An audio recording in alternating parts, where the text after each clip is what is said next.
Good morning, friends. This is Vishal Mewada once again in front of you, and I hope you all are doing well and great in your respective field. As you all know that we have different kinds of topic on some day after day basis, which basically to improve our communication skills and to remove the fear of speaking from our mind and thought, so that we can freely express our views and ideas in front of others. So today our topic is all about we gonna make a general discussion on what the government needs from us and want from us, and what is the motive of our current government for the youth and for all the country. We gonna look at this in this particular video. So let's get started. Firstly, when I used to see the interviews of the of the central ministers like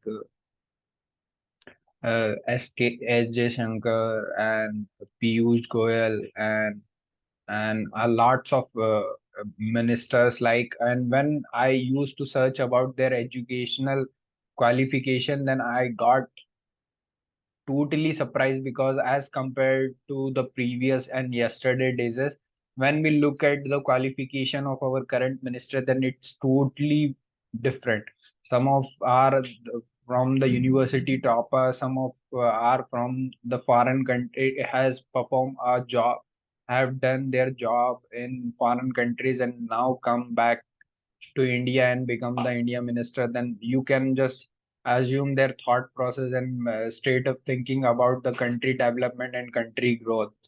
So, as our IT minister, central IT minister, they served maybe 5 to 6 years in other foreign country, perform a job and do various things. When they come out India, then they really want some kinds of changes and they really want India to be at that particular position.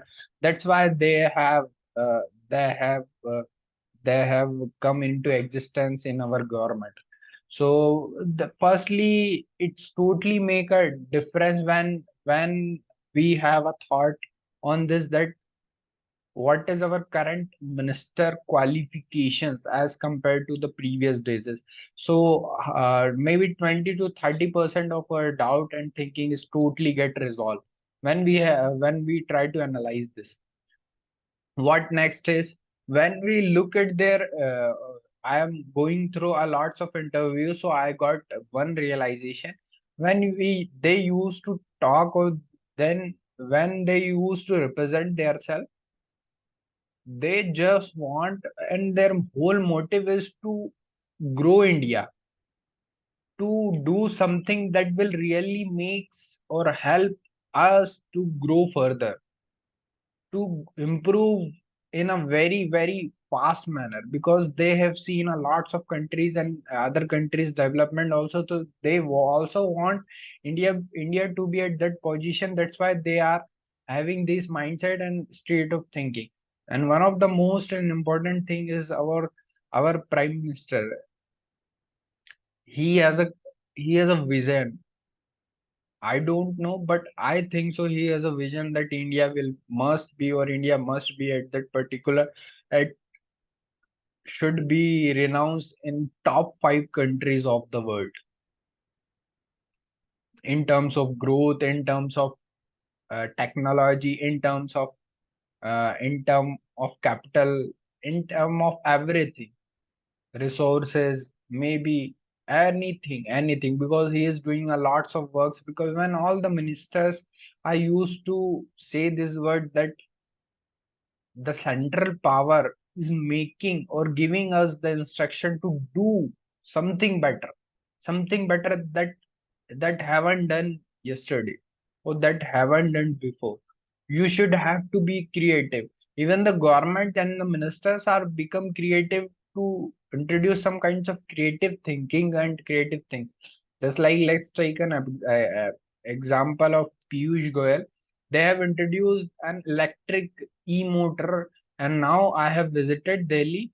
A lots of maybe 60, 70, 80% of the Delhi local transport is running just because are running off on electric vehicles. They are not even a few of them are applying or taking autos and maybe something like that, but lots of 70 to 80% of the peoples are taking advantage of electric vehicles.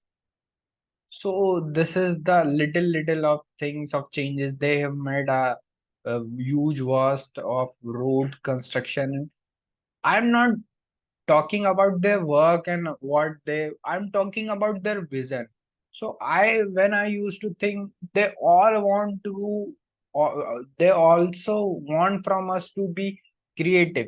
They also want from us to be get involved in these activities and just takes a part and make changes, because until and unless we will not make any kinds of change and make any kinds of efforts, nothing will change out for you. Suppose that if someone makes a food for you in the morning, so now it's your duty to eat. No one comes to you and just uh, take a bite and give it to your mouth. It's your responsibility and duty that you should understand this and work on it. So this is how what the government actually wants from us, that they are becoming creative and doing some creative things. So it's our responsibility and duty to make some efforts and put some steps towards it and get the advantage of it. If if we want some kinds of changes, then definitely we should have to make a step towards it. So this is the whole entire motive and crunch of this video. I hope you will get it. We will see in the next video with some another topic.